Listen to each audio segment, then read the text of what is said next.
Hey, what's up guys, it's TechZoomer, talking to you here, and in today's video, this, I promise, will be my last Christmas theme video, but in today's video, I want to talk about specifically the iPad Pro lineup, or even the iPad lineup in general, but with more focused on the iPad Pro. Yes, is the iPad Pro currently a good deal? I'm talking about the M2 iPad Pro, the M1 iPad Pro, 2020 iPad Pro, even the 2018 iPad Pro, like this one. Is it worth it to buy an iPad Pro in these days, or should you simply spend less, buy a cheaper iPad like the iPad Air, or even, like everyone else seems to be recommending, buying the M1 MacBook Air, or even a laptop from the Apple lineup in general? Well, I think that this is a more complicated subject than it seems, because the iPad Pro has some hidden features, even advantages over, I would say, the Mac that a lot of people don't talk about, and they are really, really interesting. One of them being, of course, the Apple Pencil supports, but also the ability to work on some apps like Affinity Photo, like Photoshop, using your Apple Pencil. That's something that, in my opinion, is priceless when using an iPad. And I think that in today's day and age, the Apple Pencil has become the strongest suit for the iPad lineup. What can we expect more from Apple to the iPad lineup? What Apple should do to innovate his iPad lineup? Well, all of this will also be talked about in this video. And looking back, I think that this video will be my complete theory on the iPad lineup. Is it worth it to keep improving and innovating, or should Apple simply give up? Well, if you like these types of contents, do not forget to drop a like down below, subscribe to my channel. Let's get started. The iPad Pro is a very interesting product. This is the most expensive iPad available, and it comes in two sizes, the 11-inch and the 12.9-inch. I think that this is the first outdated thing, because we have two competing sizes, the M1 iPad Air and the M2 iPad Pro 11-inch. They compete for the same market. The difference between in price is about $200, and so if you think about it, you get 64 gigs with the M1 iPad Air, and you get 128 with the M2 iPad Pro. So if you can figure about for the same storage, the difference ends up being around $100. So it's not that much. As you can see, the iPad lineup is building itself like on a ladder. You want to spend a little bit more, you get a ton of new features. And Apple encouraged you to climb up that ladder, onwards and onwards and onwards, reaching its full top at the 12.9-inch iPad Pro, spending around $1,500 getting all the accessories. But I think that Apple's only purpose of the iPad lineup is not that, the only purpose. It's one of the main things to end up you, an average guy, to buy an iPad Pro, which you don't really need. But I see the iPad Pro 11-inch has an iPad Pro that needs to die. It's small, it's Pro, it's fast, it has 120 Hz, but I don't see the need. I think that Apple should, this is my opinion, should turn the iPad Pro 11-inch into the iPad Air. Yes, give 120 Hz to the iPad Air, it only makes sense now. Give it OLED, 120 Hz, the deal is done. Next, you will have a 12.9-inch iPad Pro. This should be the smallest iPad Pro available. I know it looks and sounds weird, but think with me. The iPad Pro should be even bigger. I think that the iPad Pro should compete with the MacBook Pros and not with the smaller MacBook Airs. The iPad Pro should be 13 or 14 inches. This is a 13-inch iPad Pro, and should have one with 16 inches. I know it sounds weird, I know, but keep with me. A bigger iPad would make more sense. Imagine if Apple had a bigger iPad where they could put a better and more powerful chip, because they would have more space. Like, look at this iPad Pro. This is paper thin. It's even thinner than your iPhone, than your Mac. Like, it's really, really thin. How can Apple put an M2 Pro or M2 Max chip over here? Well, they can't, but they can put an M2. So imagine if this iPad Pro was a little bit bigger, had 16-inch of size in terms of screen size, and it was a little bit more thicker. Imagine that. Apple could probably fit an M2 Pro here, and then the talk would be different. Because if Apple enabled the Pro app support like DaVinci Resolve is doing right now, DaVinci Resolve, you don't know, is releasing the DaVinci Resolve app to the iPad. Right now, it's still kind of limited, but it does the fundamental stuff from the Mac app.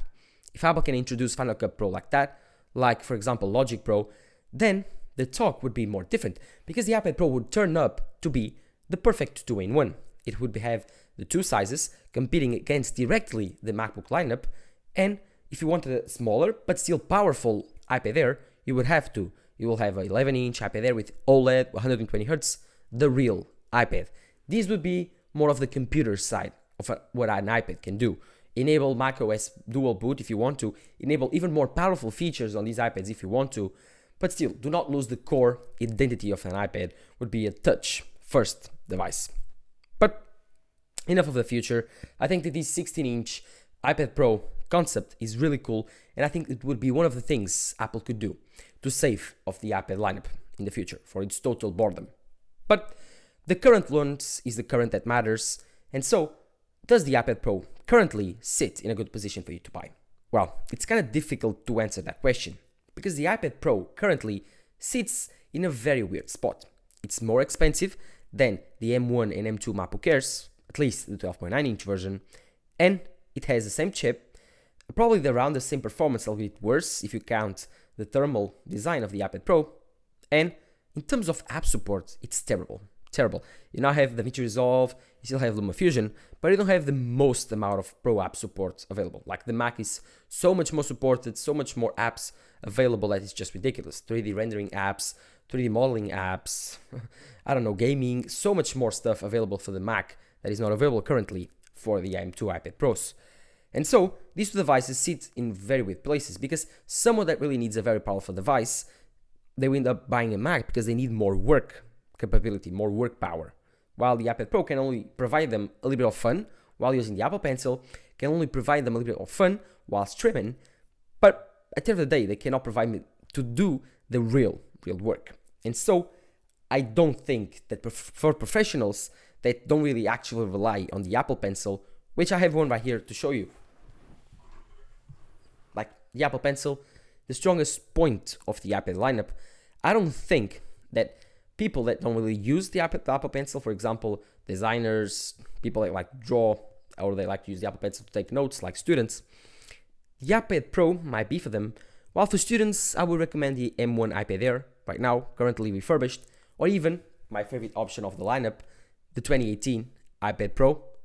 This, in my opinion, is the best deal on Apple's iPad lineup. You can find one refurbished for around $500. They still have 90% of the features of the M2 iPad Pro. They don't have the monitor support, and they don't have the Apple Pencil over support. But still, they do have 90%, like they have ProMotion. They don't have the dual camera setup, but they do have ProMotion. But they do have an A12X chip, and they do still have Stage Manager. So they have 90% of the features that an M2 iPad Pro would have, and it's still very, very fast. I don't know if it supports the DaVinci Resolve very well, but that's something I want to find out in the future. But still, if you want a video on that, comment on the comments down below and leave a like also. If we reach 100 likes, I will buy DaVinci Resolve and try it out on this iPad Pro. But still, the iPad Pro is a very, very interesting product because this is a very good deal and it's cheaper right now than the iPad Air. But some people don't like to buy refurbished, and so Apple encourages them to buy the iPad Air. And actually, the iPad Air currently is a very bad deal for students. They will end up looking at, oh, I want 128 gigs, and then they will buy the M1 iPad Air. But then, oh my god, this iPad Air is expensive. It's like $700, only $50 away from the M2 iPad Pro. Then they buy it, and then maybe the Apple Store guy tells me that 11-inch seems kind of small, and they shows you the 12.9-inch, and you are like, that's big, that looks cool. Maybe that's better for me to take notes, and you buy this one. Like it's Apple's way to introduce you to the iPad lineup. Of course, they introduced the iPad 10. This iPad 10, in my opinion, is the worst deal on the iPad lineup. The two only iPads that I would recommend right now, new, would be the iPad 9, if you wanted the cheapest iPad available, like dirty, cheap, or even the iPad mini. That's the real iPad experience, in my opinion. The iPad mini is truly, truly amazing. It's small, compact, a little bit bigger than an iPhone Pro Max, but has so much more compatibility with software, with iPad OS, and it's the real iPad, in my opinion. But still, if you want to look at the Pro models, I don't think right now it's the time to buy them. I think that in the next several years, the Pro iPads will suffer some monumental changes that will introduce more functionality on the iPad. I think that right now Apple is focusing on the Mac lineup, on the Apple Silicon transition, and it's not giving that much love to the Pro iPads. But I think in the future, they will. Currently, the iPad Pro is not more than like a glorified iPad Air. has some cool features, yes, but Apple is clinging too much on the 120Hz panel that they have here and maybe the bigger size. I think that in the future they could introduce, like I was telling you, a bigger size iPad Pro, a 16-inch iPad Pro with, I don't know, maybe a new keyboard and Magic Keyboard support and a new keyboard also, and keep this 12.9 inch as a smaller model and bring down the 11-inch iPad Pro as the iPad Air with an OLED screen and 120Hz, which Ross Young currently is talking about Apple giving the iPad Air an OLED screen. I think that is a very, very cool idea. These iPads are really good. If they had an OLED screen, it would be insane. This, the 12.9 inch, they do have mini LED right now, but an OLED screen would be even better. In my opinion, I would think that an iPad Pro should be more than just a glorified iPad Air. Should be a laptop competitor. While the rest of the iPad lineup, yes, for sure, build them as an iPad first. But these iPad Pros right now should be in a position where you would be able to use them as a complete laptop replacement. And yes, sure, we are getting there. We are getting DaVinci Resolve. Maybe in the future, more apps and more companies try to adopt support for the iPad OS. But right now, in 2022/2023, or at least Christmas of 2022, I don't think it's really worth it to buy an iPad Air or an iPad Pro. Nope, don't buy any iPad new right now. It's a bad deal. It's a waste of money. Try to find, like I told you, 2018 refurbished iPad Pro, or even try to buy the M1 iPad Pro if you really want Stage Manager full unlocked, and if you really want the extra performance that Apple Silicon from the M1 generation can give you. And finally, will have, of course, monitor support. But if you only like to buy new, then my advice would be the 11-inch M2 iPad Pro. It doesn't have mini LED though, but it's way cheaper than 12.9 inch, which is just truly expensive, and well, doesn't have that much things with the extra screen real estate, only maybe for DaVinci Resolve right now, but I can recommend something based on future app software support. So yeah, I can recommend you an iPad Pro, or even iPad Air, or even the iPad 10, only the iPad mini and the iPad 9 if you want to, but it's almost a stretch. In 2022/2023, I do not recommend you buying any iPad new. But these are my thoughts. Let me know yours in the comments down below. I will still rock my 2018 iPad Pro until it dies. This was the perfect iPad when it was released, and this has only disappointed me on the software side. The hardware still, it's amazing, still perfect, although it will be around 5 years old next year, which is just crazy to say. This iPad Pro is an amazing deal, still worth buying in 2022/2023, and it's a hell of a deal if you find it on Amazon for $450, $500. So go check it out. I think you won't regret it when you buy this iPad. For school, for doing your iPad things like the Apple Pencil, this is the perfect iPad and the one that I recommend.